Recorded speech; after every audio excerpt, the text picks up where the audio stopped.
The Carolina Panthers drafted left tackle Ikem Ekwonu with the 6th overall pick 2 seasons ago, and the guy has not been able to put it together. Although there have been a ton of flashes, and we're going to get into all of that today, he has had some struggles. And today we're going to talk about what this guy can do to really take that next step in his 3rd season. Because to me, when I look at Ikem Ekwonu, Ekwonu has all the potential in the world.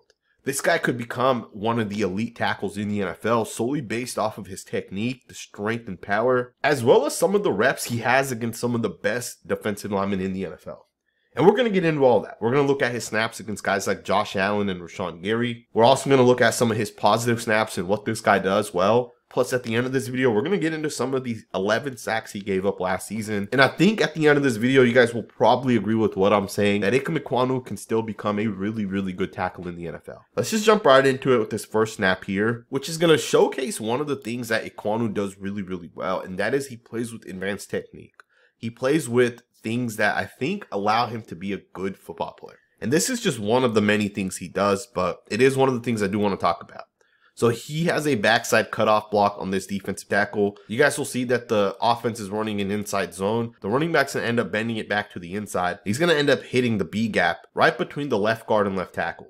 Now, of course, the reason why the running back's able to do that is because Ikem Ekwonu ends up getting in front of this defensive lineman, or at least he seals him off. He doesn't necessarily get in front of him, but he's going to use the snatch technique in the run game. This is one of those things that allows Ikem Ekwonu to win, and this is one of those things where, you know, he doesn't always have to jump in front of guys and cut them off when you're running zones on the backside. He can snatch guys down, and this is just one of those things that makes this guy a truly, truly special football player, or at least a guy that has the upside to become special. So you guys saw Ekwonu on that last snap snatch down a defensive lineman in the run. On this one, he's going to do what is referred to as a slingshot block.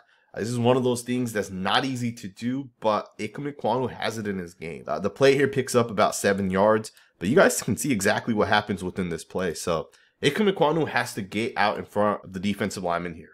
Now, he is a little slow out of his stance. That's one thing he's going to have to work on.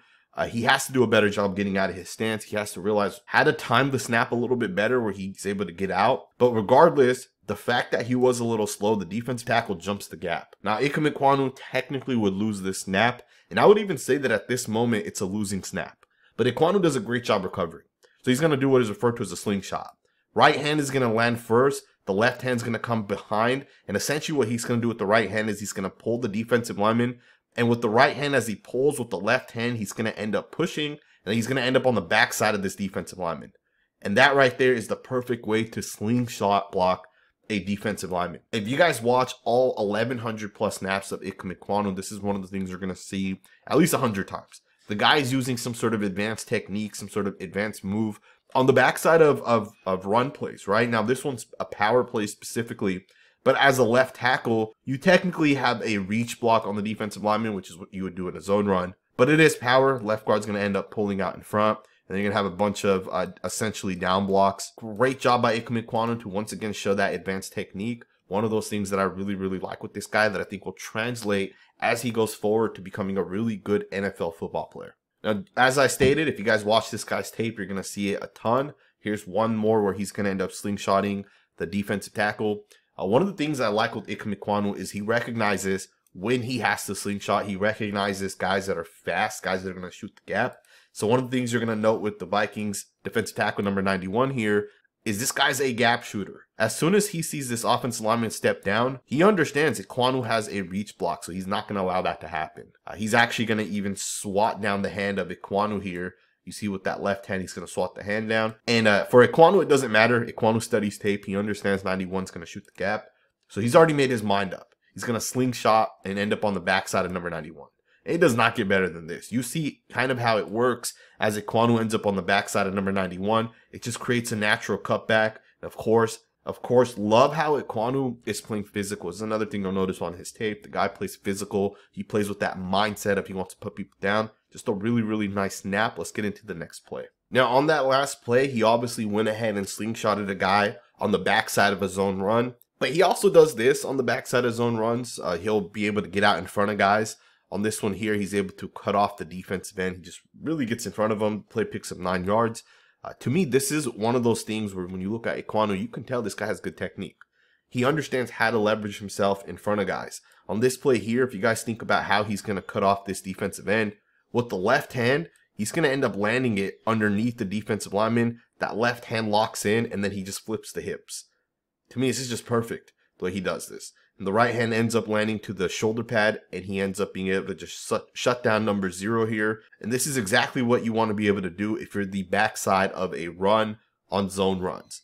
Now, this one here isn't necessarily a zone run, but for the left tackle specifically, he still has a reach block, which is very similar to what he would do on a zone run regardless. This guy knows how to use his hands to gain leverage. He has good footwork to be able to get out in front of guys, cut them off. And when it comes to Ikem Ekwonu's run blocking specifically, the guy's legit. You can see plays like this where he's going to double team here with the guard. He's going to climb up to the inside linebacker. And as he makes contact with this guy, watch the movement. Watch how far he's going to end up taking this linebacker. To me, this is part of what makes Ikem Ekwonu really, really good. Because he has the footwork, he has the awareness to be able to get to guys, but then he also has the power and the strength to move guys. You see him absolutely crush number 14 here of the Dallas Cowboys. This is the Cowboys linebacker, although I think this was a former safety. So he is on the smaller side, but you will see Ikem Ekwonu not struggle with power. Right? Ikem Ekwonu does a really, really good job with the power. He's able to move people, especially in the run game. And that's going to be one of his strengths. And that's something he can continue to build on. And it's one of those things where if he just continues to develop this aspect of his game, he's going to become one of the better run blocking tackles in the NFL. He's so physical at the point of attack. There's so many plays where he's just crushing people. He's putting people down. I remember watching his tape back at NC State. That was one of the things you notice with Ikem Ekwonu. He would oftentimes be pancaking people. He'd oftentimes be putting people into the dirt. And he still does that in the NFL. It might not be to as high of a level as in college, obviously. But the thing you got to realize with Ekwonu is he's only 23 years old. So he's still super, super young, and he's only going to continue to develop. He's only going to continue to get stronger. And the fact that he's already moving people the way he does, but it's still a really, really good job by Ikem Ekwonu to be able to move this guy and get him at the gap. So to me, just a really, really good run blocker, a guy that's a people mover, and it's something he'll, again, continue to develop. And that's one of the things I want you guys to realize with this video is Ikem Ekwonu, even coming out of NC State, was not a finished product. This guy had to develop, and as a tackle, it usually takes you 3 to 4 years to really develop. You know, we saw Colton Miller go through this where it took him about 3 to 4 years to become a top 10 left tackle. Andrew Thomas with the New York Giants went through the same exact thing. He's now one of the best tackles in the NFL. But he struggled in his first 2 seasons. The guy was labeled a bust by New York Giants fans. Bernard Raymond of the Colts is going through the same exact thing Ikem Ekwonu's going through. It takes time.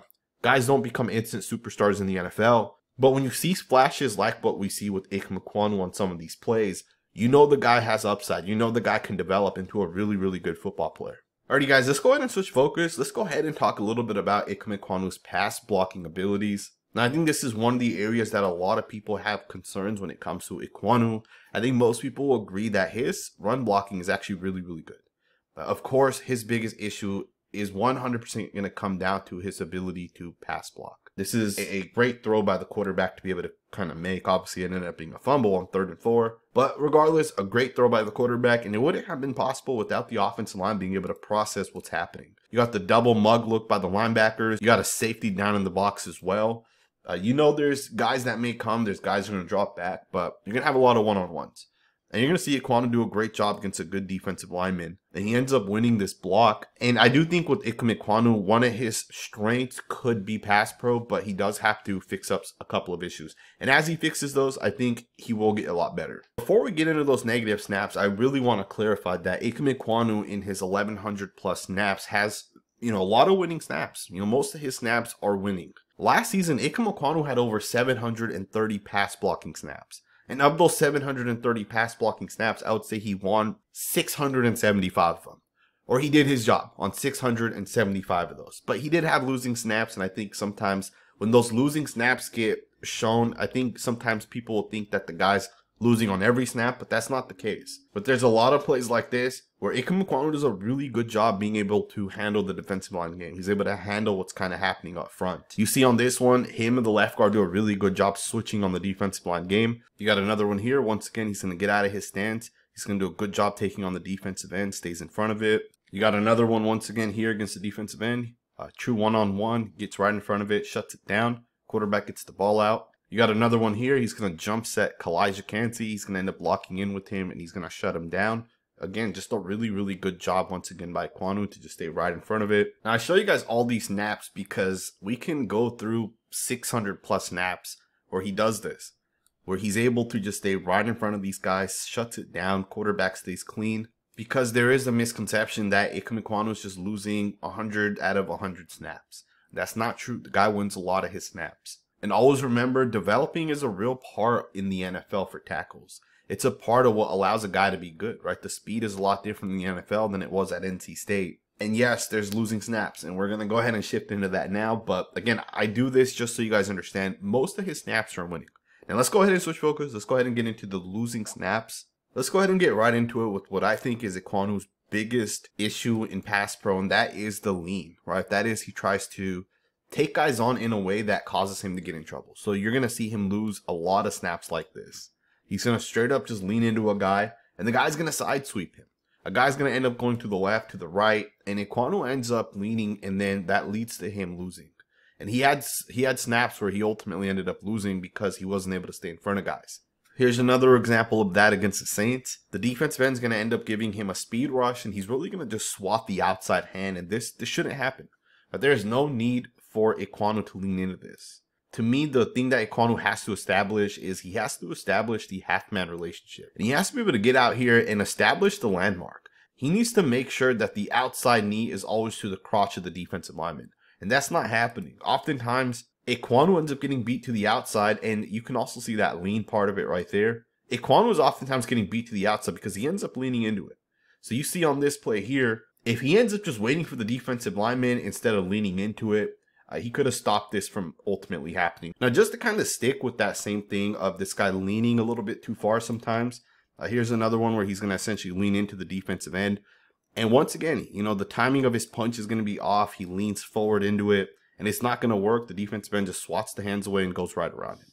All right, so Ekwonu has to do a better job with how he times the punch, has to do a better job with the footwork and hitting his landmark. And he has to just get better against speed. And I think he struggles with speed. That is going to be the one thing he really does struggle with. As long as he's able to improve that part of his game, he should be a little bit better. But Micah Parsons absolutely crushed this guy using the speed, right? So you see plays like this, where Parsons just straight up jumps to the inside. It's a speed to power move, and Ekwonu's not able to change direction and handle it, and you're instantly getting pressured as a quarterback. You got to do a better job. Now, I do understand Parsons is probably one of one as a defensive end, but you got to just understand the difference between Micah Parsons. You got to understand the difference between Max Crosby, Myles Garrett. You got to understand the difference between the guys and what they want to do to win. Handling that as opposed to speed when it's guys like Micah Parsons or guys maybe like TJ Watt. Here's another example of him ultimately leaning into it, and he's going to end up getting beat. So Parsons loves to use the hezzy move. You can watch his tape. This is the move he goes to. Fake to the inside, jumps back to the outside. And you can see Ekwonu ends up leading. Right, that fake makes Ekwonu think that he's going to the inside, and Ekwonu's going to lean. Parsons hits an outside move. You got to do a better job. I think another thing that can allow Ekwonu to be a better tackle is to be a little bit more patient and not to lean. Of course, we talked about the lean already. But I think sometimes just being a little bit more patient can allow this guy to have success. So on this one here, you're going to see him end up leaning into the defensive lineman. To me, if you're taking this defensive lineman on the way you are, which is you're going to not be aggressive. You're not going to jump set or anything to that tune. You're not going to take the fight to this defensive lineman. There's no point of leaning into it as well. Ekwonu's almost trying to catch this defensive lineman, and it's not going to work because the defensive lineman's going to long arm with the left arm, and the right arm's going to chop the right hand of Ikem Ekwonu. And because Ekwonu's also leaning at the same time, he's going to end up getting beat to the corner. So to me, you got to do a better job. You got to do a better job to stay in front of this defensive lineman. Maybe not be as aggressive to lean into it or try to take it on. I think the footwork can obviously be a lot better as well. So there's issues that Ekwonu needs to get coached out that will allow him to have success. Now, the last thing I want to talk about is how much of the negative snaps that Ikem Ekwonu had were actually on the quarterback as opposed to the tackle. There was a play earlier where I think late Bryce Young ended up taking a hit, or he got pressured a little bit. Here's another one where Bryce Young steps up and he's going to end up getting hit right now. I'm not sure Bryce Young decided he was going to run with the football, but initially Ekwonu does a pretty good job beating Josh Allen to the spot. Now, I do think there's some sort of game potentially being run here with the two guys kind of stunting, but Young essentially steps up into this. Right, he essentially steps up into the quarterback hit. Not a big deal, but this is one example of that. Take this next one here as another example where Ikem Ekwonu is going to technically give up the quarterback hit on 4th and 10, but technically he's doing his job, right? He's doing what he's essentially taught, which is to take the guy to the inside. Now the running back ends up taking the same guy, but you know, to me, based off of how this is actually designed, the way it works is if two guys do end up coming, whoever goes outside is the running back's responsibility. Whoever comes to the inside is Ikem Ekwonu's responsibility. Now, I would make the argument that if these two guys come, Ekwonu should always take the defensive end. The running back should always take the safety. But it doesn't work like that, right? The rules are not designed that way. So that's just something to consider on this play, right? You're going to get a pressure to the quarterback. Quarterback does technically get hit. And then it's an incomplete pass on 4th and 10. But again, is this one on Ekwonu? I'm not 100% sure, right? I think coaching can be a little bit better in this instance. Now you got another play here. Once again, this one's going to end up leading to a sack. And the sack's going to end up turning into a fumble that the Tennessee Titans are going to end up recovering. Now, this play here, technically, Ikem Ekwonu gives up the play, right? Arden Key essentially ends up getting to Bryce Young. But is this here on Ikem Ekwonu? Because if you guys think about it, so there's a play action, the quarterback's going to take a 3-step drop. As a tackle, if a guy's trying to speed rush, you're taught to let this guy go upfield and essentially let him go around the corner, because what happens is the quarterback will step up as he's going to make his pass, right? He'll take 3 steps back, he'll climb the pocket, he'll make his pass. But what's going to end up happening is you're going to get pressure right away from the inside. So as soon as that pressure comes on the inside, well, there's nowhere for Bryce Young to now step up. Now, he could technically step through here if he wants, but he's going to end up going to the right. He's going to roll out of there, and he doesn't have that ability to sense the pressure yet, right? He's a rookie quarterback. It's 100% understandable.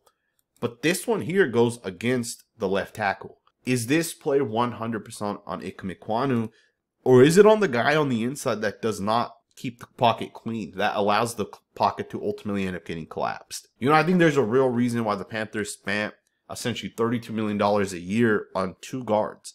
Is because of plays like this. There's a lot of this type of stuff over the course of this season. Here's one more that counts against Ekwonu, but is this one 100% against Ekwonu? Is this 100% the responsibility of the tackle, or is the guard just too slow in terms of being able to process? That on this play, you have 6 guys up here, with Josh Allen here as being the 6th guy, and you only have 5 offensive linemen. And the offensive line is going to slide towards the left, so what that means is Ekwonu has the 4-eye technique defensive lineman first, the guard has this linebacker, the center has the other linebacker, and then you got the right guard, right tackle there, which means Josh Allen is technically free on this play to come to the quarterback. No man is actually assigned to him.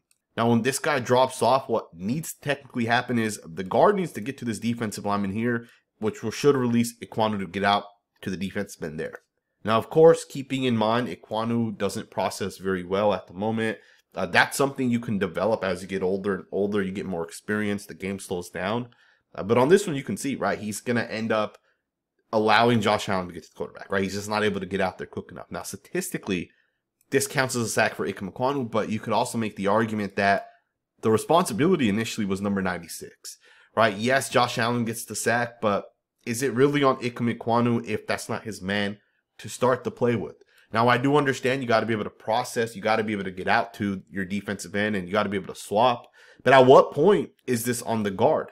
What if the guard's too slow? Right? What if the guard isn't able to get to the defense lineman fast enough? What if the guard should have done a better job? Which ultimately would have released Ikem Ekwonu faster as well to get out to Josh Allen. Right? Because Ekwonu, if he recognizes 33 falling off, he's not going to just quickly jump out here to the defensive end. He knows he has to stop the defensive tackle, which is going to allow the guard to be able to kind of get there. So again, I ask, at what point do we say this play is 100% on Ekwonu as opposed to maybe it's a scheme issue, an offensive line issue? Now, my goal is not to make excuses for Ikem Ekwonu. My goal is not to make you guys think that, hey, I'm showing you guys selected clips. This video is a lot longer than the average video that I do, and it's because of the fact that I personally think Ekwonu is going to be a good football player. I think the flashes are definitely there on tape. Now, of course, it's also going to come down to if this guy puts the effort into the offseason, if he works out, if he trains. But there's plays like this, for example, and if you guys are one of those statistics guys, you will realize that stats lie. So here's another example of that. Stats lie. Ekwonu does a pretty good job on the defensive lineman, but because there's pressure to the inside, you're going to see the quarterback is essentially going to have to avoid the first guy here. And then as he steps up, trying to get out of there, he's going to end up getting taken down by 2 other guys. And one of those guys ends up being the guy that Ekwonu was essentially going up against. Right? So to me, stats lie. But again, I'm not here to make excuses for Ekwonu. There's a lot of negative things on tape that he has to clean up. But I do think that if you're 100% out on Ikem Ekwonu after 2 seasons, and that too because the second season statistically was worse, I think that's the wrong way to look at it. I think Ekwonu looked a lot better in his second season than he did in his first season. And the stats might not tell you that, especially in pass pro, but there's so many different elements of the game, from inside zone to wide zone to trap to power to 5-man protection, as opposed to protections where you have a running back or a tight end helping. There's so many different elements to the game, and I think Ikem Ekwonu does a lot of really, really good things. But he can clean some things up. We'll see how he progresses in his 3rd year, and we will be covering him this 3rd season, as well as the Carolina Panthers offensive line. I'm predicting, based off of some of the investments they made, that this offensive line is going to be a very good offensive line, and with some of the weapons as well. I think Bryce Young's going to end up being a good quarterback, and I look forward to watching this Panthers offense. I think it's going to be a very, very fun offense to watch. I hope you guys enjoyed this video, and if you did, consider subscribing, and I will see you guys next time with another video.